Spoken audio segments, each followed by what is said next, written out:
اعوذ باللہ من الشیطان الرجیم، بسم اللہ الرحمن الرحیم۔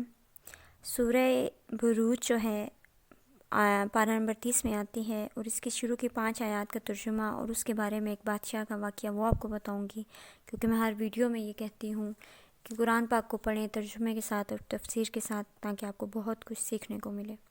سب سے پہلے ان آیات کا میں ترجمہ پڑھتی ہوں کہ جو ہے اسٹارٹ سے والسماء ذات البروج، برجوں والے آسمان کی قسم، وعدے کیے ہوئے دن کی قسم، حاضر ہونے والے اور حاضر کیے گئے کی قسم، خندقوں والے ہلاک کیے گئے کی قسم۔ وہ ایک آگ تھی ایندھن والی جب وہ لوگ اس کے آس پاس بیٹھے تھے اور مسلمانوں کے ساتھ جو کر رہے تھے اس کو اپنے سامنے دیکھ رہے تھے۔ یہ لوگ ان مسلمانوں کے کسی اور گناہ کا بدلہ نہیں لے رہے تھے سوائے اس کے کہ وہ اللہ غالب لائے کہ حمد کی کیا کر رہے تھے، اس ذات پر ایمان لائے تھے۔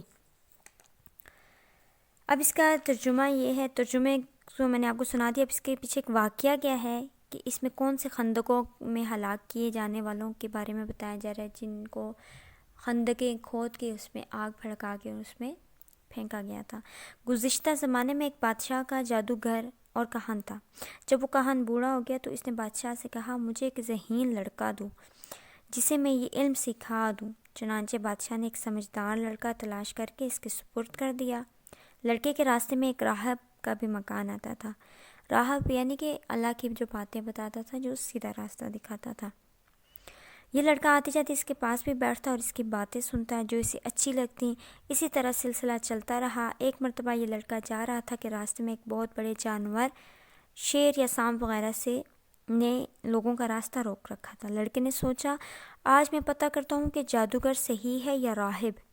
اس نے ایک پتھر پکڑا اور کہا، ہے اللہ، اگر راہب کا معاملہ تیرے نزدیک جادوگر کے معاملے سے بہتر اور پسندیدہ ہے تو اس جانور کو مار دے تاکہ لوگوں کی آمد و رفت جاری ہو جائے۔ یہ کہہ کر اس نے پتھر مارا اور وہ جانور مر گیا۔ لڑکے نے جا کر یہ واقعہ راہب کو بتلایا۔ راہب نے کہا، بیٹے، اب تم فضل و کمال کو پہنچ گئے ہو، تمہاری آزمائش شروع ہونے والی ہے۔ یعنی کہ وہ حق اور باطل کے درمیان فرق کرنے کی جگہ پہ پہنچ آیا تھا، اور پھر اللہ کے نیک بندوں کی ہی آزمائشیں ہوتی ہیں۔ اس کے بعد اس لڑکے کی کیا ہوئی؟ آزمائش شروع ہوئی۔ لیکن اس دور ابتلا میں میرا نام ظاہر نہ کرنا۔ یہ کس نے کہا؟ راہب نے کہا۔ یہ لڑکا مختلف بیماریوں کا علاج بھی کرتا تھا، لیکن ایمان باللہ کی شرط پر۔ اسی شرط پر اس نے بادشاہ کے ایک نابینا مصاحب کی آنکھیں بھی اللہ سے دعا کر کے صحیح کر دی تھی۔ یہ لڑکا یہی کہتا تھا کہ اگر تم ایمان لے آؤ گے تو میں اللہ سے دعا کروں گا، وہ شفا عطا فرما دے گا۔ چنانچہ اس کی دعا سے اللہ شفا فرما دیتا۔ یہ خبر بادشاہ تک بھی پہنچی تو وہ بہت پریشان ہوا۔ بعض اہل ایمان کو تو اس نے قتل کروا دیا۔ اس لڑکے کے بارے میں اس نے چند آدمیوں کو کہا کہ اسے پہاڑ کی چوٹی پر لے جا کر نیچے پھینک دو۔ اس نے اللہ سے دعا کی، پہاڑ میں لرزش پیدا ہوئی جس سے وہ سب گر کر مر گئے اور اللہ نے اسے بچا لیا۔ بادشاہ نے اسے دوسرے آدمیوں کے سپرد کر کے کہا کہ ایک کشتی میں بٹھا کر سمندر کے بیچ لے جا کر اسے پھینک دو۔ وہاں بھی اسی کی دعا سے کشتی الٹ گئی جس سے وہ سب غرق ہو گئے اور یہ بچ گیا۔ اس لڑکے نے بادشاہ سے کہا، اگر تو مجھے ہلاک کرنا چاہتا ہے تو اس کا طریقہ یہ ہے کہ ایک کھلے میدان میں لوگوں کو جمع کرو اور بسم اللہ رب الغلام کہہ کر مجھے تیر مار دو۔ بادشاہ نے ایسا ہی کیا، جس سے وہ لڑکا مر گیا، کیونکہ اس میدان میں بہت سے لوگ بھی جمع تھے۔ لیکن سارے لوگ کیا پکار اٹھے کہ ہم اس لڑکے کے رب پر ایمان لائے۔ بادشاہ اور زیادہ پریشان ہو گیا۔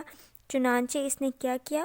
خندقیں کھدوائیں۔ خندقیں کس کو کہتے ہیں؟ جیسے گڑھا ٹائپ ہوتا ہے، اور اس میں آگ جلوائی اور حکم دیا کہ جو ایمان سے انحراف نہ کرے، یعنی کہ جو ایمان سے پیچھے نہ ہٹے، اس کو آگ میں پھینک دو۔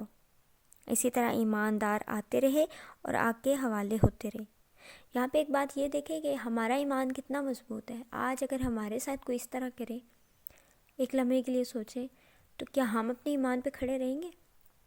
اگر ہمیں کوئی اسی طرح خندق کھود کے آگ جلی ہو اور وہ ہمیں کوئی کہے کہ اگر تم ایمان والے ہو تو اس میں چھلانگ لگاؤ، کتنے لوگ اس میں لگائیں گے؟ ہمارے ایمان کی مضبوطی کتنی رہ گئی ہے؟ اس بات کو ضرور سوچیے گا۔ اس کے بعد حتیٰ کہ ایک عورت آئی جس کے ساتھ ایک بچہ تھا، وہ ذرا ٹھکی، مطلب ظاہر اس کے ساتھ بچہ تھا، وہ تھوڑی سی ہچکچائی تو بچہ بول پڑا اماں صبر کر، تو حق پر ہے۔ سبحان اللہ۔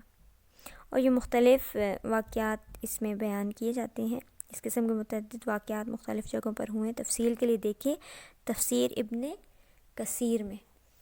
تو یہاں پہ جو سارا واقعہ سنایا گیا ہے، قرآن پاک میں بھی اللہ پاک نے آیتوں کے ذریعے ہمارے تک یہ بات پہنچائی ہے کہ جو حق پہ ہوتے ہیں وہ کسی بات سے نہیں ڈرتے، اور جو اللہ کے لیے زندگی گزارتے ہیں، جو اللہ کی خوشنودی کے لیے زندگی گزارتے ہیں، تو ان کا مقصد ہی یہی ہوتا ہے کہ وہ جو کام کرتے ہیں تو کس کے لیے کرتے ہیں؟ اللہ تعالیٰ کے لیے کرتے ہیں۔ چاہے وہ اپنوں کے ساتھ صلہ رحمی کرتے ہیں، اپنوں کے ساتھ اچھے طریقے سے پیش آتے ہیں، حقوق العباد پورے کرتے ہیں، لیکن وہ کیا کرتے ہیں؟ اللہ ہی کے لیے سارے کام کرتے ہیں۔ تو ہمیں بھی اپنی زندگی گزارنے کے لیے دنیاوی مقصد یا دنیاوی لالچ نہیں رکھنی چاہیے، اور اپنے ایمان کو اتنا مضبوط رکھنا چاہیے کہ ہمیں بھی اگر اس طرح کا کوئی ثانیہ لاحق ہو تو ہم صرف حق کے لیے کھڑے ہوں، صرف اللہ کے لیے کھڑے ہوں، نہ کہ ظالم کے آگے جھک جائیں۔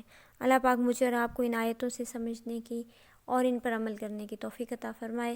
السلام علیکم ورحمۃ اللہ وبرکاتہ۔